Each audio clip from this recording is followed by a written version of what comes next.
한 달 동안 우리가 사도행전을 필사하면서 한 달 동안 사도행전에 나오는 말씀을 함께 우리가 나누었습니다. 사도행전은 그냥 이름이 사도행전이 아니라 성령의 행전이라고 말씀드렸고, 또 복음의 행전, 예수님의 행전이라고 말씀을 드렸습니다. 또 교회가 어떻게 생겨났고 그 교회가 이방인들에게 어떻게 복음을 전했는가를 우리가 살펴보면서 교회의 행전이다라고 이렇게 말씀을 드렸습니다. 그래서 사도행전은 참으로 많은 의미를 담고 있고, 그래서 많은 교회들이 이제는 사도행전 29장서부터는 우리가 각자 써야 된다라고 말씀하고 있어요. 그러니까 28장으로 사도 바울이 로마에서의 복음을 전한 것으로 끝나는 것이 아니라 이제 사도행전 29장서부터는 우리 각자가 성령의 은혜를 받은 교회들이 이제는 써 내려가야 된다라고 이렇게 말씀을 하고 있습니다. 여러분 모두가 이와 같이 성령의 사람으로 또 교회로 이 사도행전을 써내려가는 마음과 각오로 살아가시기를 간절히 축원합니다. 오늘은 사도행전 27장 9절서부터 26절을 통해서 바로 사도 바울이 로마로 복음을 전하기 위해서 제수의 몸으로 가는 여정에 발생한 바로 그 사건을 계기를 통해서 인생의 풍랑을 주시는 이유가 무엇일까라고 하는 그러한 말씀을 함께 나누길 원합니다. 조관일 박사라고 하는 분이 있습니다. 이분은 창의경영연구소 대표고 전국을 누비며 강의를 하는 그러한 분입니다. 그래서 많은 기업체 또 신입사원들을 이제 교육하는 그러한 교육자이기도 합니다. 그분의 책에 보면은 고통 총량 불변 법칙이라고 하는 그러한 내용이 있습니다. 고통 총량 불변 법칙이라고 하는 그러한 용어인데, 이 용어는 쉽게 말하면은 한 사람이 일생 동안 경험하는 고통의 양은 불변이 없다, 정해져 있다라고 하는 거예요. 그러니까 한 사람이 일생 동안 겪는 고통은 정해져 있다라고 하는 거예요.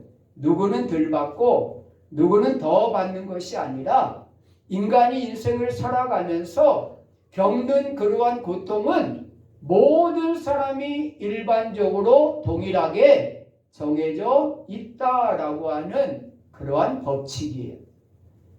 여러분 어떻습니까? 인생을 살아보니까 그렇지 않아요? 부자들에게는 고통이 없을 것 같지만은 바로 그렇지 않아요. 금수저에게는 고통이 없을 것 같지만은 차 사고도 음주 사고도 자주 내고 마약 때문에 고통을 당하기도 하고 그렇지 않아요. 그러니까 이 고통이라고 하는 것은 인생을 살아가면서 당하는 고통은 부자나 가난한 사람이나 또 젊은 사람이나 나이 든 사람이나 모두가 그 고통은 바로 모두가 다 겪는다라고 하는 사실입니다. 그런 것 같아요. 이제 나이가 들어서 이제는 고통이 없겠지라고 이제 집도 있고 또 노후에 생활할 수 있는 그러한 자금도 있고 자녀들도 잘 성장을 해서 가정도 이루어졌고 얼마나 행복합니까? 그런데 뭘 걱정을 해요? 치매 걱정을 하고 있고 관절 걱정을 하고 있고 또 노년에 요양원에 갈 걱정하고 있잖아요. 예? 그래서 우리의 기도가 뭐예요? 늙지 않고 하나님 앞에 부름을 받는 것이 우리의 기도의 제목이 아닙니까? 그러니까 우리의 모든 고통이 다 끝난 것처럼 여러분들이 생각하지만은 그렇지 않아요.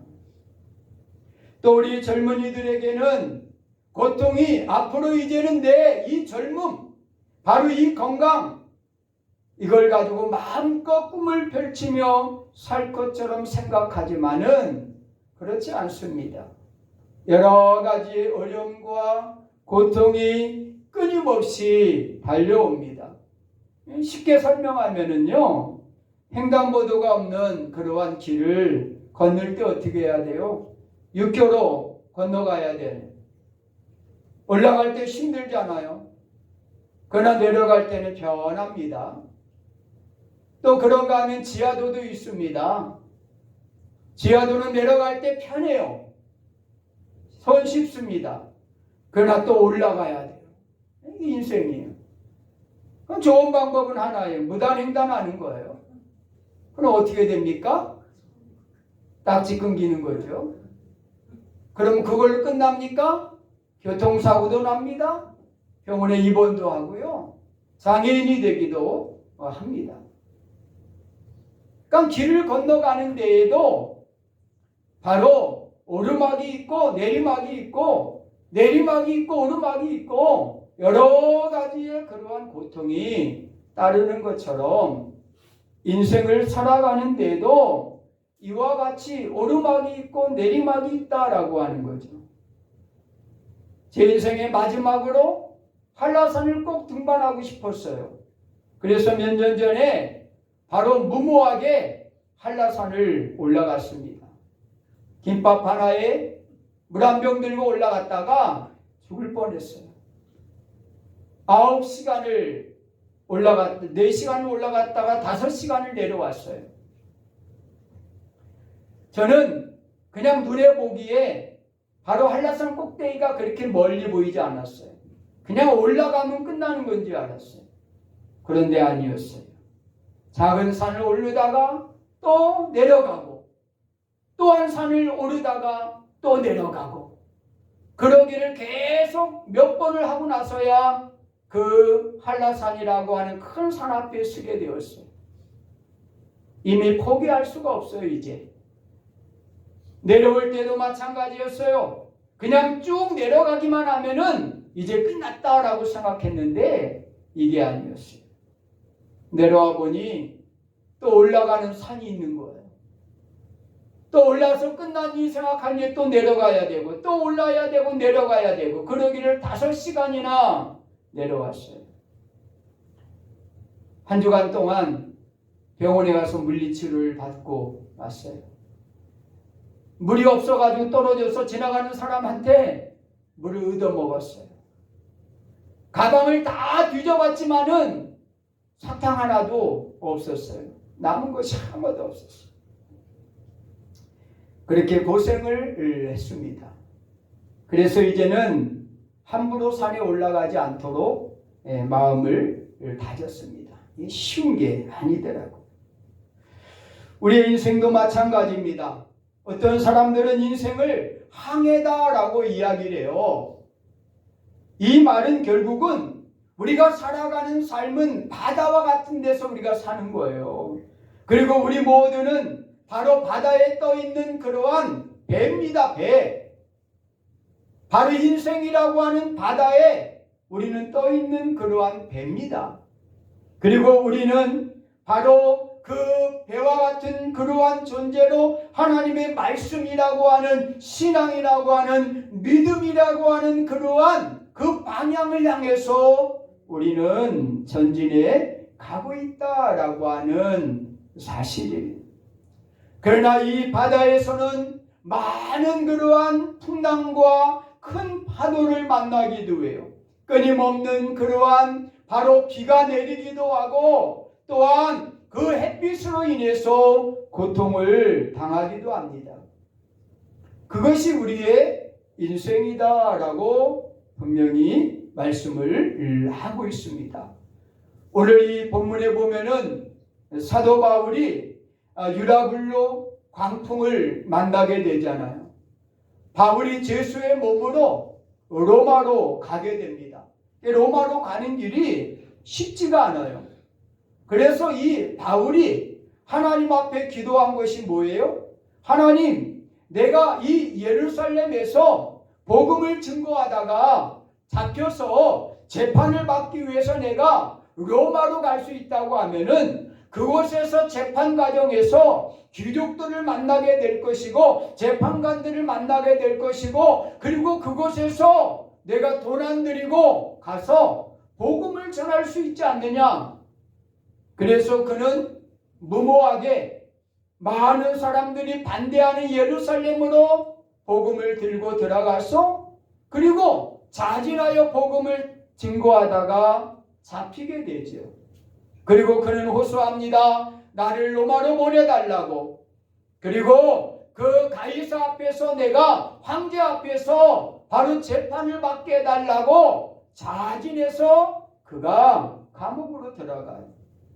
그래서 결국 이 바울이 로마로 가게 된 겁니다. 그런데 로마로 가는 과정에서 유라굴로 강풍을 만나게 되지 않습니까? 그래서 엄청난 그러한 고통을 당하게 되는 그러한 내용이 오늘 이 본문의 내용이에요. 우리가 이해할 수 없는 것 가운데 하나가 바로 그겁니다. 왜 하나님의 영광을 위해서 바로 그 로마의 복음을 증거하기 위해서 바로 로마로 가는데 하나님께서 순탄하게 그 길을 열어주시면은 얼마나 좋겠어요. 그런데 왜 이 사도 바울이 가는 길에 이런 광풍을 주실까라고 하는 거예요. 여러분, 고통이라고 하는 것은요, 믿는 사람이거나 믿지 않는 사람 모두에게 이 고통은 온다는 거예요.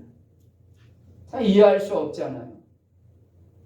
예수 안 믿는 사람에게만 좀 고통을 아주 강하게 주시고, 예수 믿는 사람들에게는 좀 고통을 안 주시면 안 될까? 그런 생각에. 또 믿음 있는 사람들은 이런 생각을 합니다. 믿음이 없는 사람은 좀 고통을 당하고 나같이 믿음이 좋은 사람들은, 기도하는 사람들에게는 고통이 없으면은 얼마나 좋겠느냐고. 그럼 세상에 많은 사람들이 하나님을 더 잘 믿을 거 아니냐고. 바로 믿음이 없는 사람들이 더 믿음을 가지려고 노력할 거 아니냐고. 이렇게 아마 이야기할 수도 있어요. 그러나 믿음이 있던 믿음이 없던, 믿음이 좋던 믿음이 바로 적던 간에 바로 하나님은 동일하게 우리 모두에게 바로 고통을 주신다라고 하는 사실이에요. 바로 오늘 사도 바울이 자진해서 복음을 증거하기 위해서 하나님의 명령을 받고 비전을 가지고 로마로 가는데 순탄하게 보내주면은 얼마나 좋겠습니까? 그런데 오늘 이 사도 바울에게 풍랑을 주시는 것, 죽음의 위기를 겪게 됩니다. 왜 하나님이 우리 인생에게 풍랑을 주시는가? 그 중에 가장 큰 이유는 하나님이 인도하시는 목적지로 바로 우리를 바로 정확하게 인도하기 위한 그런 하나님의 뜻이 담겨져 있다라고 하는 거예요. 어떻게 보면 고통이라고 하는 것은 하나님이 원하시는 그 목적지로 우리를 바로 인도하기 위한 하나님의 방법이에요. 그래서 성경의 많은 부분에 보면은 바로 또 많은 그러한 간증자들의 이야기를 들어보면은요, 바로 하나님을 떠났던 그러한 사람들, 믿는 가정에서 하나님을 외면했던 그러한 사람들이 어느 날 여러 가지의 질병을 겪으면서 하나님께 돌아오는 그러한 역사를 보게 됩니다.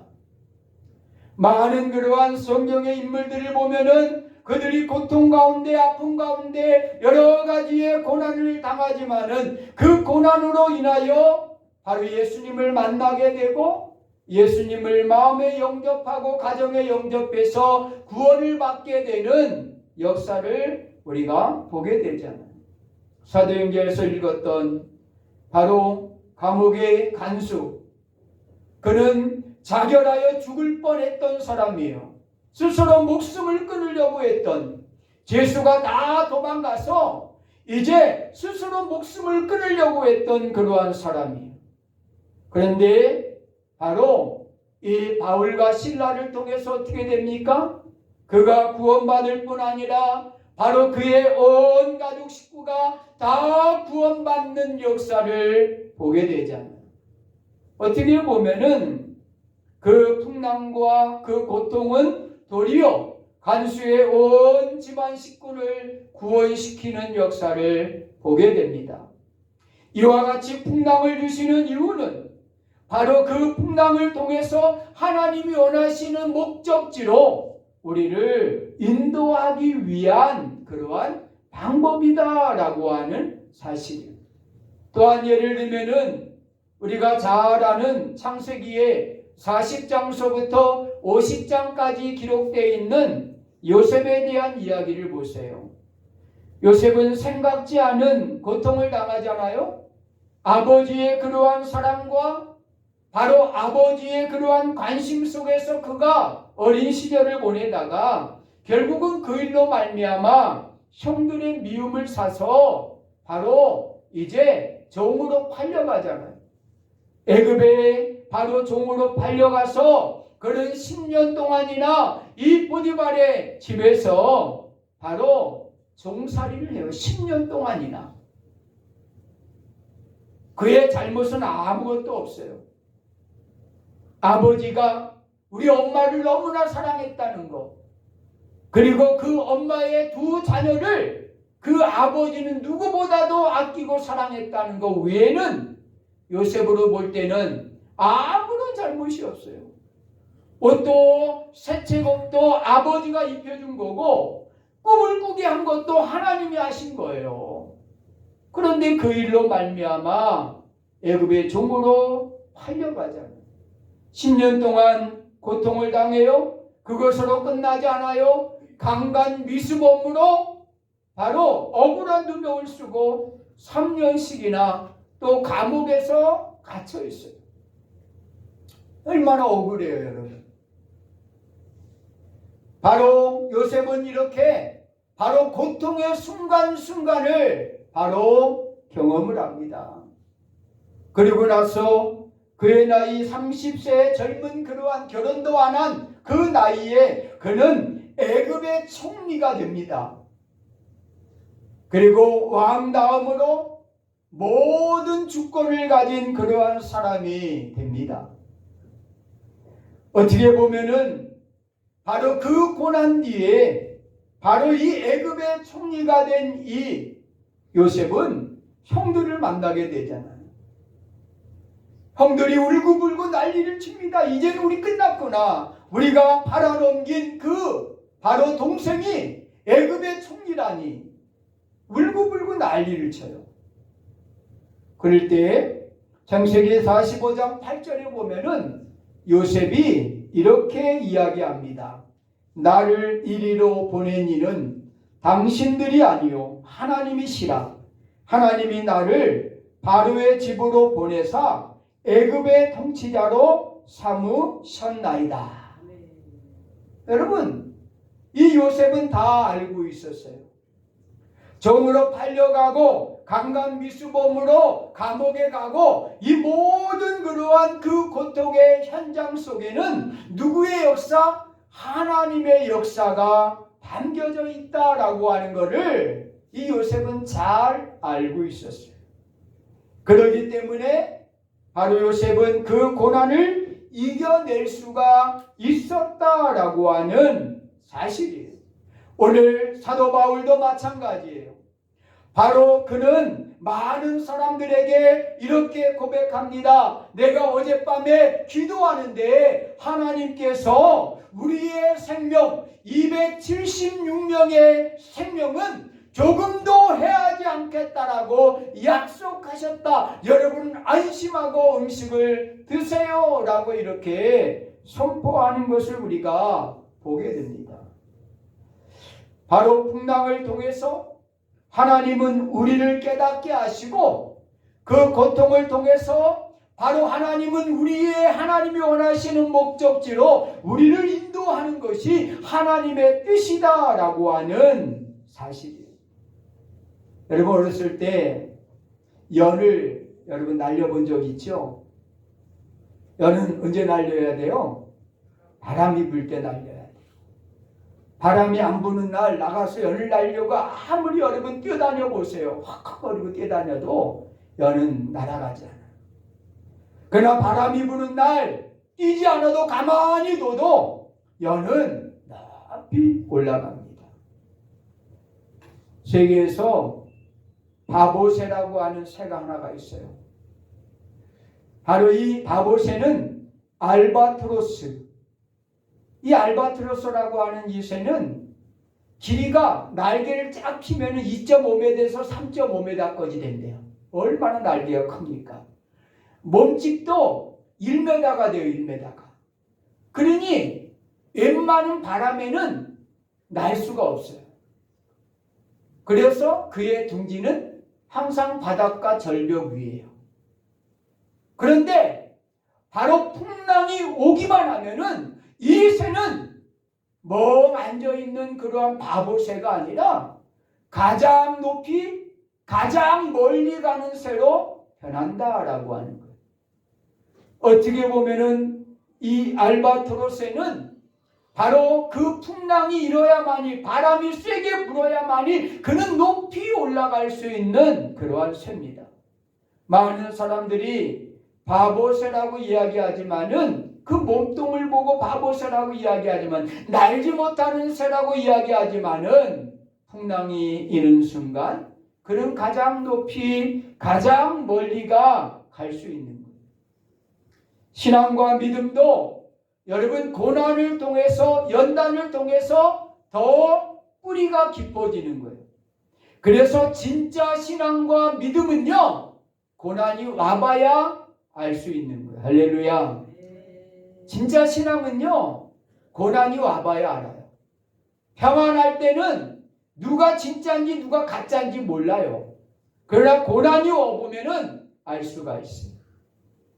제가 요즘에 재미있게 보는 드라마 하나가 딱 있어요. 트라이라고 하는 그런 드라마예요. 운동 경기죠. 럭비 선수들, 체육고등학교 럭비 선수들에 대한 이야기예요. 거기에 한 감독이 부임을 하게 됩니다. 그리고 지난주까지 봤는데, 금요일까지 봤어요. 봤는데 거기에 그 감독이 바로 그 병으로 인해서 병원에 입원을 하게 돼요.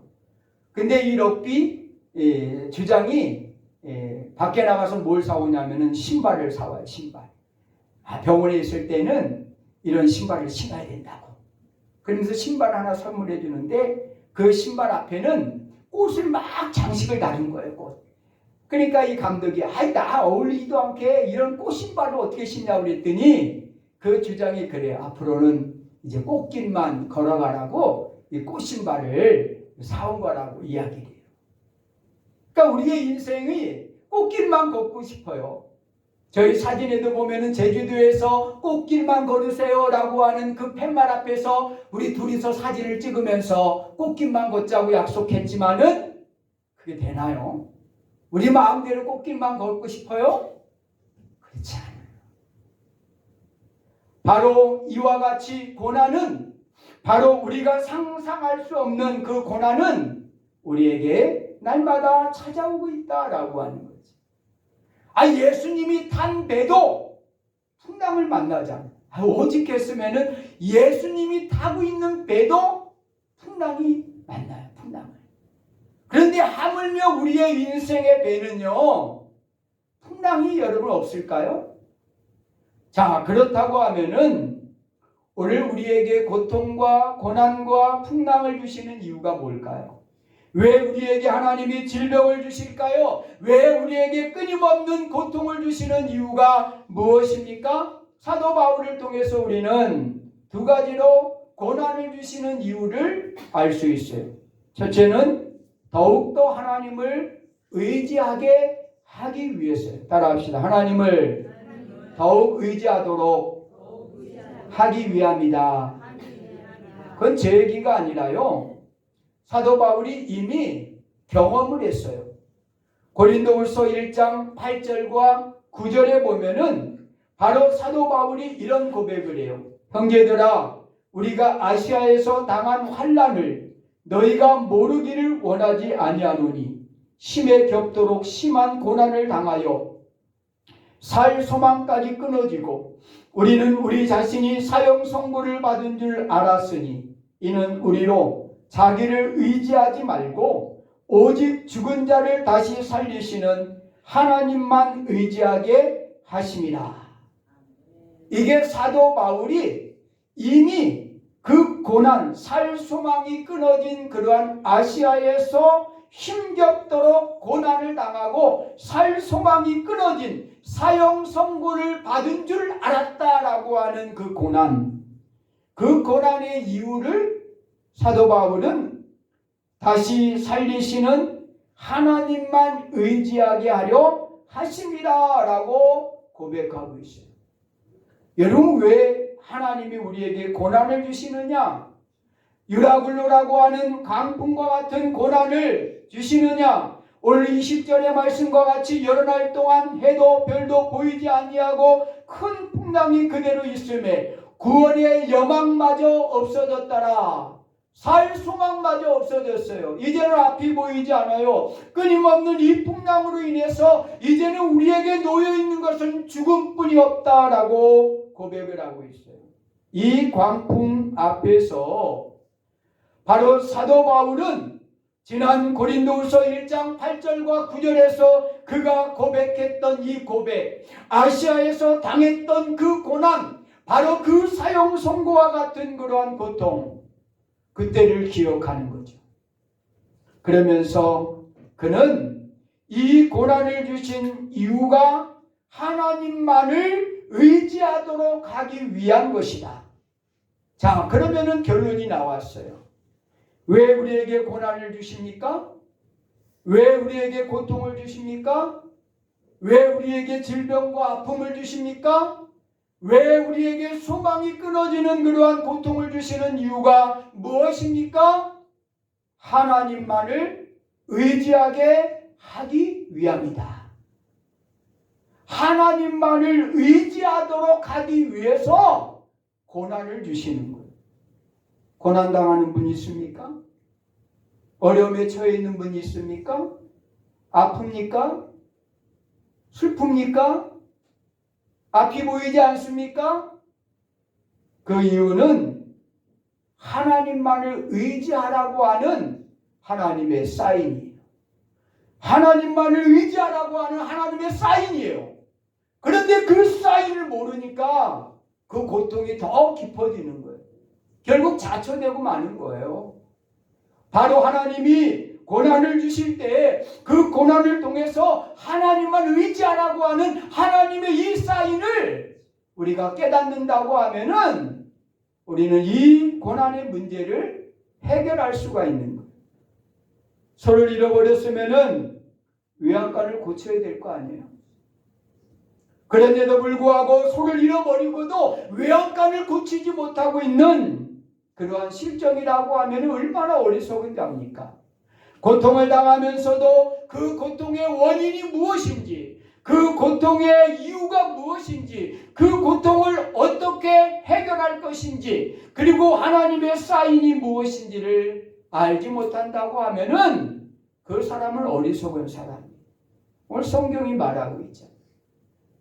바로 심히 겹도록 심한 고난을 당하여 살 소망이 끊어지고 우리는 우리 자신이 사형 선고를 받은 줄 알았으니 바로 그 이유는 우리 자신을 의지하지 말고 살아계시는 하나님만을 의지하게 하려 하심이라. 이것이 하나님이 우리에게 고난을 주시는 목적입니다. 어디에서 우리가 떨어졌는지, 어디에서 빗나갔는지, 어느 길에서 우리가 잘못 걸어갔는지 기억해 보십시오. 그리고 다시 하나님만을 의지하십시오. 우리의 고통을 바로 해결해 주실 분은 하나님이십니다. 할렐루야. 우리의 질병을 치유해 주실 분도 하나님이십니다. 우리의 모든 문제를 해결해 주실 분도 하나님이십니다. 여러분들의 자녀들을 돌아오게 하실 분도 하나님이십니다. 우리의 가정을 구원케 하실 분도 하나님이십니다. 하나님을 의지하십시오. 두 번째, 오늘 사도 바울은 바로 이 풍랑을 주신 이유, 그리고 이 풍랑을 이겨내는 그러한 비결을 배웠습니다.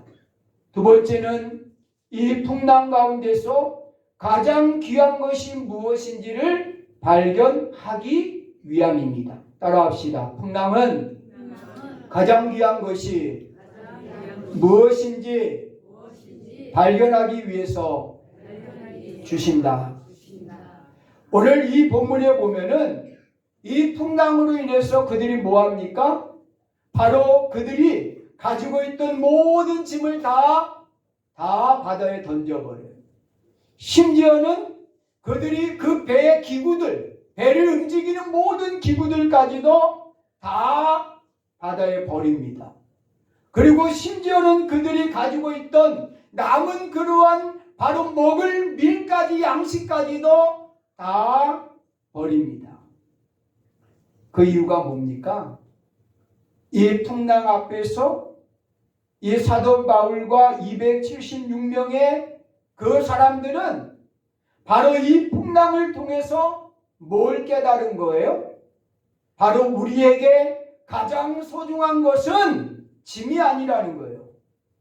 기구가 아니라는 거예요. 바로 일용할 양식 먹을 것이 아니라는 거예요. 우리에게 가장 소중한 것은 뭐라고요? 생명. 생명이다라고 하는 것을 말씀하고 있어요. 여러분들에게 가장 소중한 것이 뭐예요? 아직도 여러분 돈 타령하고 있어요? 아직도 큰 집 타령하고 있어요? 아직도 명예 타령하고 있어요? 그런 것들은요, 다 여러분 우리가 버려야 될 것이에요. 우리에게 가장 소중한 것은 생명이에요. 생명. 그런데 오늘 이 생명은 바로 무엇과 연결됩니까? 바로 영생과 연결이 되는 거예요. 누가복음 12장 20절에 보니까 어리석은 자여 오늘 밤에 내 영혼을 도로 찾으시리니 그러면 내 준비한 것이 누구의 것이 되겠느냐라고 예수님께서 바로 비유로 말씀하셨어요. 내일 모레 열심히 장사해서 많은 돈을 벌어가지고 창고를 많이 져서 바로 행복하다. 이제 내 배를 두드리면서 바로 부하다. 이렇게 자기의 배를 두드리며 창고를 짓기를 소망하고 있는 자들을 향하여 오늘 밤에 어리석은 자요 내 영혼을 내가 도로 찾으면은 그 모든 것이 다 누구의 것이 되겠느냐라고 말씀을 하고 있습니다. 세상에 어떠한 것보다 귀한 것은 생명입니다. 바로 생명이 가장 귀한 거예요. 바로 오늘 사도 바울을 통해서 하나님은 왜 풍랑을 주시는가? 바로 그것은 우리에게 가장 소중한 것은 바로 짐도 아니고 기구도 아니고 일용할 양식도 아니라 생명이 가장 소중한 것이다. 그래서 사도 바울에게 하나님이 약속하잖아요. 다 잃을 것이다. 배마저도 잃을 것이다. 그러나 너희의 생명, 276명의 생명은 한 생명도 잃지 않게 될 것이다. 이게 풍랑을 통해서 하나님이 주시는 그러한 교훈입니다. 사랑하는 성도 여러분, 여러분들이 가장 귀하게 여기시는 것이 뭐예요? 아직도 여러분 물질입니까? 아직도 여러분 바로 명예입니까? 아직도 권세입니까? 아직도 자존심입니까? 우리에게 가장 우리가 귀하게 여겨야 될 것은 생명입니다. 바로 이 생명보다 더 귀한 것은 없습니다. 성경은 이 생명을 영생이라고 이야기합니다. 영원한 생명. 영원히 죽지 않는 영생을 의미하고 있습니다. 영원한 생명을 하나님은 우리에게 주시기 위해서 고통을 주시는 거예요. 고난을 주시는 거예요. 질병을 주시는 거예요. 풍랑을 주시는 거예요. 그것을 통해서 우리로 하여금 인생의 우선순위가 하나님께 있다, 구원이다라고 하는 것, 영생이다라고 하는 것을 우리에게 깨닫게 하기 위해서 바로 우리에게 풍랑을 주시는 거예요. 어떤 사람들이 그래요. 아내가 그렇게 귀한 줄 몰랐다고. 아내가 떠나고 나니까 아내가 그렇게 귀한 사람인 거 아내가 떠나고 나니까 알았다고. 그런 얘기래요. 저도 우리 집사람이 손목 수술 때문에 병원에 입원해 있는데 아쉽더라고요. 설거지 해야 되죠. 끼니 때우려고 밖에 나가서 빙빙 돌다가 혼자 먹을 수 있는 집 찾아 들어가서 밥 먹어야죠. 집 청소해야죠. 얼마나 이 아내의 소중함은 아내가 없을 때 알 수 있는 거예요. 여러분 지금 우리의 영생이 얼마나 소중한지를 여러분 잘 모를 거예요. 그러나 그 영생의 소중함을 아는 그날이 올 겁니다. 그날이 올 거예요. 영생의 소중함을 아는 그날이 올 겁니다. 우리 모두가 그날을 다 맞이할 겁니다. 그날이 뭡니까? 바로 육신의 죽음의 날입니다. 그 죽음의 날 우리 모두는 바로 영원한 생명이 얼마나 소중한 것인가를, 얼마나 귀한 것인가를 돈으로 바꿀 수 없고 집으로 바꿀 수 없고 명예로 바꿀 수 없다라고 하는 그 놀라운 사실을 죽음 앞에서 우리는 깨닫게 될 거예요. 그러나 지혜로운 사람은 죽음 앞에서 깨닫는 것이 아니라 지금 이 순간 이 풍랑을 바로 이제 맞이하고 있는 사도 바울을 통해서 우리는 깨달아야 된다라고 하는 사실입니다. 두 손, 두 발 가지고 바로 지옥에 가는 것보다 저는 다리로 영생에 들어가는 것이 낫다. 내 눈이 범죄하면 빼어버리라. 한 눈으로 영생에 들어가는 것이 두 눈으로 지옥불에 던져지는 것보다 나으니라 라고 마태복음 18장 8절과 9절에서 말씀을 하고 있습니다. 사랑하는 성도 여러분, 사도행전을 마치면서 여러분 무엇을 여러분들이 깨달았습니까? 오늘 사도 바울은 마지막 로마로 가면서 이 풍랑의 원인을 우리에게 교훈해 주고 있어요. 왜 내게 이런 고통을 주실까? 내게 이런 아픔을 주시는 이유가 뭘까? 바로 내게 왜 바로 이 사형 선고를 받은 것 같은 고통을 주시는 이유가 뭘까? 그것은 하나님을 더 의지하라고 하는 하나님의 사인이에요. 그리고 더 나아가서 바로 영생보다 더 소중한 것은 없다. 우리가 가치를 두고 있는, 우선순위를 두고 있는 이 모든 것은 다 던져버려라. 오직 우리가 가치를 둬야 될 것, 소중히 여겨야 될 것은 바로 영생이다라고 하는, 생명이다라고 하는 것을 우리에게 사도 바울을 통해서 하나님은 교훈을 해주고 계십니다. 이 은혜가 여러분 모두에게 임하기를 간절히 축원합니다. 기도합니다.